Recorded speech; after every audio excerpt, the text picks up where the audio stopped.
Alrighty, let's get started. Welcome to the afternoon session. I'm Bob Harper from Carnegie Mellon. I'm chairing the session today. We'll have 3 talks in this session. They'll be following the same format as the others, so there'll be 20-minute talk, 5-minute questions. If you're asking questions, would you please make sure to check the mic so that we can all hear you, because I, of all people, have trouble hearing. So I want to make sure that it's as loud as possible. So the first talk in this session will be called, as you can see, Probabilistic Resource-Aware Session Types by Ankush Das, who's standing there, will be giving the talk. Wang and Jan Hoffmann. Ankush is at Amazon. Wang is at Beijing now, and Jan Hoffmann at CMU along with me. So Ankush, go for it. Oh, thanks, Bob. Welcome, everyone. As Bob said, I'll be talking about probabilistic resource-aware session types. This is a concurrent programming abstraction that has been implemented in this language called NomosPro. So let's get started. And let me begin by saying that many concurrent systems, in particular message passing systems around us, are actually probabilistic in nature. We have randomized distributed protocols, we have Markov chains, we have probabilistic concurrent data structures like Bloom filters and random lists and trees. So we are kind of surrounded by systems like this. So a natural question that arises is, well, how do we analyze such systems? How can we build a mechanism for compositional analysis of the probabilistic behavior of these message passing systems? And the answer or the approach that we have taken in this paper is to analyze the probability distribution of messages on various channels. So for this example message passing system I have here on the right, my argument is that for every channel, you compute the probability distribution of all the messages on that channel. And the good news here is that session types can actually help us with this problem, because session types already capture the distribution of messages on a channel. All we really need to do at this point is to assign probabilities to it. And that's basically the core contribution of this paper. Okay, so for people who don't know what session types are, here's like a 1-slide primer for it. So session types are a system for concurrent message passing programs. All communication in these programs happens via bidirectional channels, which are typed. And the type of these channels, which is also known as the session type, governs the type and direction of message exchanges on the channel. So for example, here I have 2 processes, P and Q, connected by this channel C. And every session type channel has a unique provider and client. So here P on the left is the provider, Q is the client. And the type of C is bools, which basically is an internal choice, as indicated by the plus symbol there, between true and false, which basically indicates that P will essentially send either true or a false to the client process Q. And then the continuation type in each branch is also bools, which means after sending the true or false message, the behavior on the channel recurses back. So P will again send a true or false to Q, and again forever. So the behavior that this type dictates is that P sends an infinite stream of Booleans to the client process Q. And this is what I meant by session types dictating the behavior of the communication between 2 processes. Okay, so but this is still going to give you just a distribution of messages. You just know that trues and falses will be exchanged on this channel. You don't know the probability distribution yet. So that's kind of our next step, which is add probabilities to these session types. So suppose P is sending only true messages to Q. Then we will say that essentially the type remains the same, except that true is annotated with this probability 1, false is annotated with this probability 0. If P was only sending false messages, then we would annotate true with 0 and false with 1. And if it was something in the middle, let's say half and half, then again we will mark true and false with 0.5 probability. So at this point you might be wondering, well, okay, that makes sense, but what are some applications of this? So in general, probabilistic reasoning has a variety of applications. It's used to model uncertainty in distributed systems, prove probabilistic correctness of algorithms, learn unknown distributions. But in this work, we are focusing on cost or quantitative analysis of systems. In particular, we have these 3 applications: expected cost analysis for randomized distributed protocols, analyzing quantitative properties of Markov chains, and probabilistic performance analysis of concurrent data structures. So you might be wondering, well, how is probability and cost even connected? That's what I will talk about next. And the idea is that without probability, you can only observe or analyze worst case cost. So as a simple example, suppose this queue is implemented as follows. You case analyze on the channel C. If you receive true, then you do some operations. If you receive false, you do some other operations. But in either branch, you go back to calling queue again. And suppose the cost of the true branch is 2 and the cost of the false branch is 20. The worst case cost that you will compute is 20n, where n is the number of booleans that you receive. But of course, this is the worst case cost because you don't know the probability distribution on this channel C yet. If P was only sending true, the cost of Q will be 2n. If P was only sending false, then and only then the cost will be 20n. And if P sends something in the middle, then the cost will be something in the middle. So the idea is to go from worst case cost to expected case cost. You actually need to annotate your session types with these probabilities. Okay, so before I go further, I just want to give a high-level highlight of all the contributions of our paper. So in this work, we introduce a type system for probabilistic session types. And this is a conservative extension of traditional session types. So in particular, we support both regular non-deterministic choice types as well as probabilistic choice types. And this combination of probability and non-determinism actually introduces several challenges. And most of the existing distribution-based semantics that are used for probabilistic programs do not apply in our case, and I'll show how later.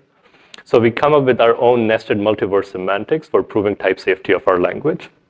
We also have an implementation of our language, which features linear time type checking, which can also infer the probability and cost bounds using LP solving, and I'll show you how that works. And of course, as I said earlier, we have these 3 applications: randomized distributed protocols, Markov chains, and concurrent data structures. So in this talk, I will start with talking about the type system, and I'll talk a little bit about the semantics, and then I'll show 2 concrete applications. So let's start with the type system. And to introduce the type system, I first need to introduce the expressions that lead to probabilistic behavior. So of course, this is a conservative extension of traditional session types, so we support all this regular session typed expressions. But there are 2 more expressions that we introduce into the language. One is a flip expression. It flips with some probability P. It takes the heads branch. And with the probability 1 minus P, it will take the tails branch. So here I have an example of such an expression. And as you can see, on the heads branch, you send the label true on channel C. In the tails branch, you send the label false on channel C. So the type of C should be true marked with 0.6 and false marked with 0.4. There's another expression for probabilistic behavior, which is a probabilistic case analysis. So when you do a probabilistic case analysis on a probabilistic channel, you'll receive messages with some distribution. So here, for example, in the process on the right, I simply flip the input into the output. If I receive true on channel C, I output false on D, and vice versa. So naturally, you might expect that D should have type true marked with 0.4 and false marked with 0.6. And right here, you can see the compositionality of probabilistic session types. It allows us to analyze process P in isolation, use that to compute the distribution of messages on C, use that to analyze process Q in isolation, and compute the distribution of messages on D. So you can analyze these processes in isolation instead of doing a whole program analysis. Okay, so that's the expression language. What about the type system? So to type check, I'll talk about 2 typing rules. One is for sending a message, and another for the flip expression. So let's start with sends. So as you can see here, in the heads branch, I send the label true. In the tails branch, I send the label false on channel C. So the first typing rule says that when you are sending a message on a label, you mark that type with probability 1, or that label with probability 1. All the other labels should have probability 0, because you're only sending that one label at this time. Similarly, in the false branch, this would mean that C has this type where true is marked with 0 and false is marked with 1 because you're sending the false label. So that was for the inner branches. What about type checking the outer flip expression? So this is where probabilistic behavior comes in. And the high-level idea is because the heads branch is taken with probability 0.6, you multiply the type of C with 0.6, and because the tails branch is taken with probability 0.4, you multiply the type of C there with 0.4, and then you add them up. So you get true with probability 0.6, false with probability 0.4, and that's how you get probabilistic behavior. An important subtle point to note here is when you're doing this weighted sum, it only applies to the top level label. As you can see, the continuation types in each branch is p-bools. That is very important. The weighted sum mechanism doesn't go inside the types. It only applies at the top level. And that's important because if we take it actually inside and do a weighted sum inside as well, it leads to unsoundness, and you can look at a paper for a counterexample. Okay, so that's the type system. What about the semantics?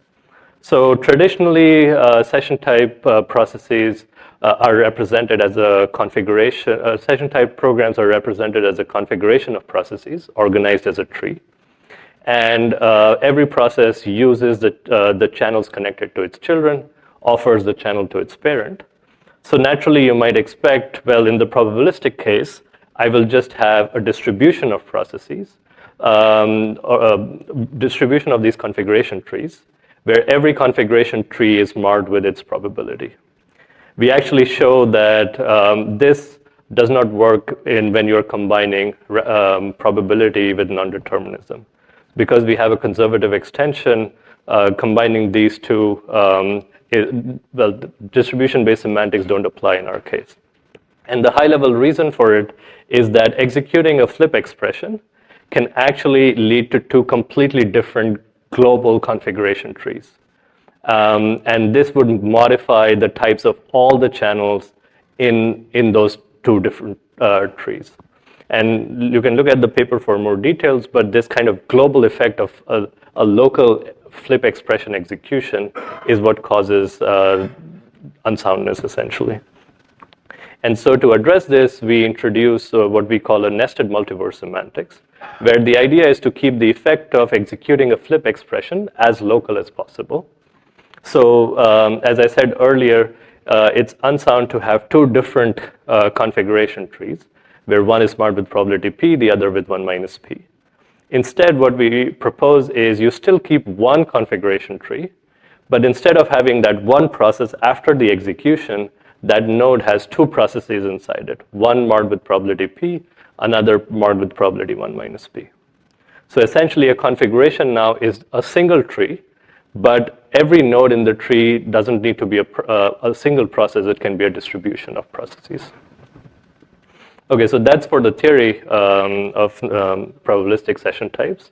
Let's look at some applications. In particular, I'll look at two different examples. One is an expected cost analysis for a distributed protocol, and another will be a Markov chain example. Let's start with a distributed protocol. And here I have a very simple protocol called bounded retransmission, basically sending one file from one machine to another. But let's say it's a large data file, so you split it into n chunks. At any given time, you send the ith chunk, and then you wait to receive either an acknowledgement or, let's say, the message fails to be delivered.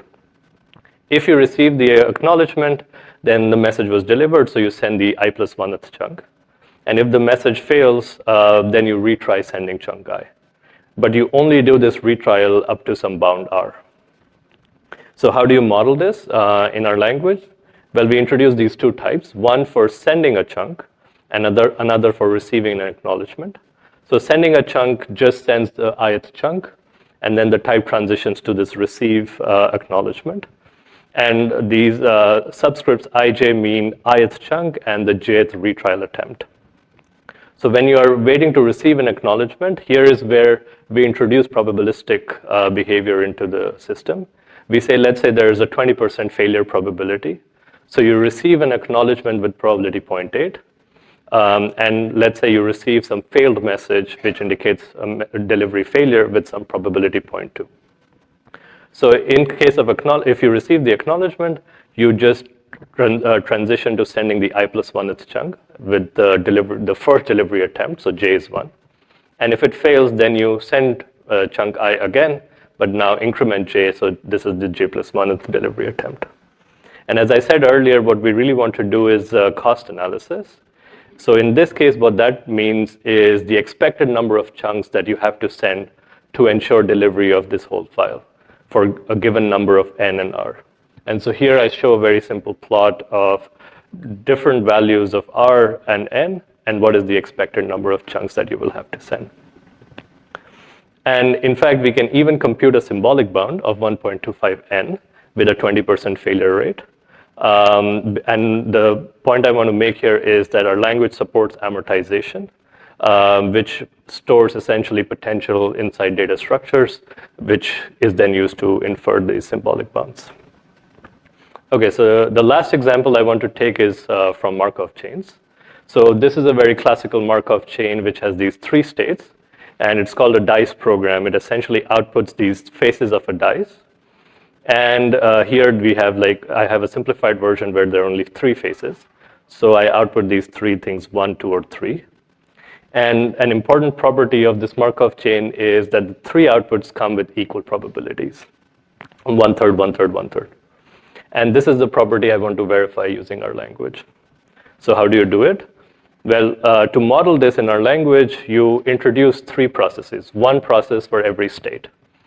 And so you declare P1 for state 1, having type T1, P2 having type T2 for state 2, and P3 having type T3 for state 3.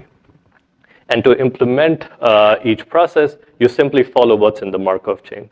So for P1, for example, you flip with probability 0.5, you go to state 2, or you call the P2 process. With probability 0.5, you call the P3 process. For P2, you flip with probability 0.5, you output 1.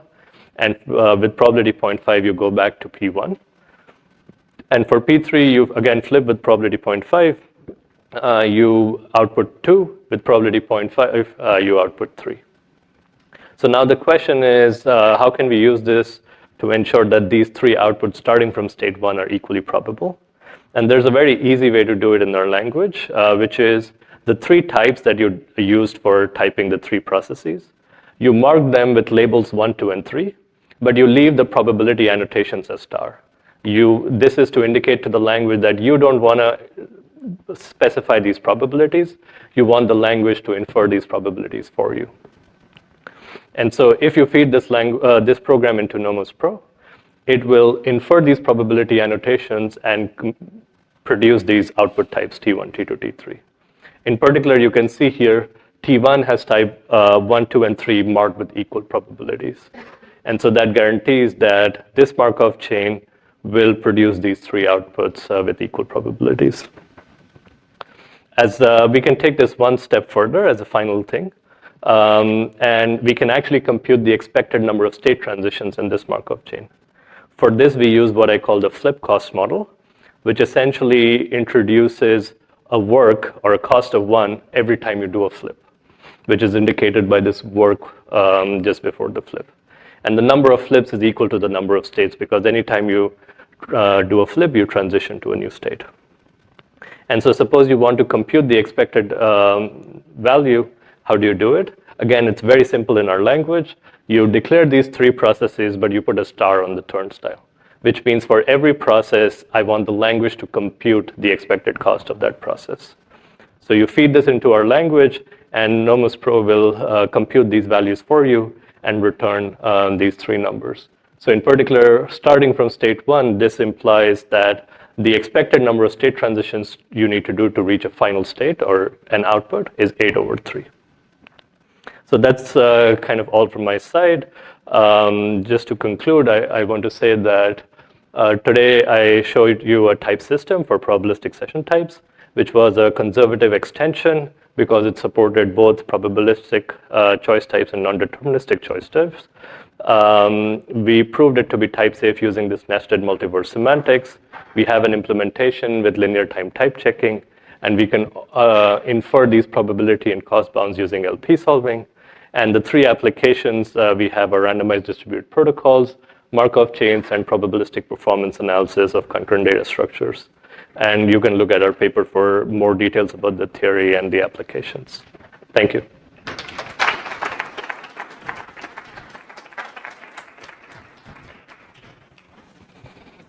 Okay, thank you, Ankush. We have about 5 minutes for questions, so I don't know who's priority, but they'll bring you the mic. Yeah, over here as well after that. Thanks for the talk. It was great. So you mentioned it's a conservative extension, so I'm curious what happens in the higher order case. So when I send a channel that has a particular distribution, and let's say that gets sent somewhere else with a particular distribution, and in particular for this multiverse semantics, when you start, you have these processes grouped in a particular way, but if they get moved, they can get split, right? You can send, this one with some distribution somewhere, and it could end up somewhere else, and then they're no longer going to be in the same bubble. Right. So what happens in that? Yeah. So this is. Let me see if I can show you. I'll give you a high level kind of reason for why this works. And it's actually this subtle point that I was mentioning, that this weighted sum only applies at the top level. So whenever you do a probabilistic flip or like a case analysis, you see that the continuation types have to match in each branch. So if you go to any branch, heads branch or tails branch, if you are sending some channel, they have to have the same type in both the branches. And that is, it's a restriction, but it allows you to avoid these kinds of issues that you were mentioning. Have you thought about relaxing, like ways to relax that restriction, maybe conditional probabilities or something like that? Yeah, we have thought about it. So, I mean, so there are some challenges with relaxing that restriction. So one of the things is when you combine this probability with non-determinism, what happens is whenever you're doing this probabilistic flip, it can potentially change, and that's part of the weighted sum, is that the type of all the channels in your system or in your process can be different in the two branches. So especially when you're doing inference and when you relax this restriction, you kind of lose control over like what values the probability annotations of different channels can be. And so in our case, we are solving these constraints only using LP solving, so we only generate linear constraints. But we can show that if you go to like SMT solvers, for example, you have nonlinear constraints, then you can maybe relax that restriction. But that's part of our future work. Thank you. Yeah. Thanks, Ankush, for their great talk. I want to ask if you can use a normal case split where a P case is expected, because to me, it seems that the receiver doesn't need to know that this actual thing is probabilistic or not. It just does case split on that. Yeah, so that's definitely possible, and this is a point we make in the paper as well, which is that this is a lower level language which distinguishes between case and probabilistic case analysis. If you build a higher level language on top of this, you don't have to distinguish between the two, because we know from the type of the channel whether it's probabilistic or not. If you just have a case, and similarly for sending a label, you can just use the same syntax for both, and then we can have a simple translator which will look at the type of the channel. If it is probabilistic, it will change it to P case, otherwise it will just leave it as a regular case analysis. So we can absolutely do that, that's not a problem. Sounds good, thank you. Yeah. Looks like we can get probably one or two more questions. Go ahead. You have, okay, Yeah. sorry. I have the mic, so I guess I get to ask a question. If you combine regular non-determinism with probabilistic choice, are you somehow combining worst case analysis and average case analysis, and how does that work? Yeah, so that's a good point, right? Because whenever you are doing writing probabilistic programs, some parts of the system you may not know the probability distribution. So you model that using like the non-deterministic choice operators. And other parts, you know the probability distribution. So the way our cost analysis works is when it sees a probabilistic distribution, it takes a weighted sum of the cost in the two branches. But when it sees a regular choice type, like a non-deterministic choice, then it takes the max. And so that's how you basically can combine probability and non-determinism and infer some kind of an expected bound over worst case bounds. All right, that completes the time we have for questions. So you can catch Ankush afterwards if you want to buttonhole him. That would probably be the best choice, and we should move along. So thank you very much for a good talk.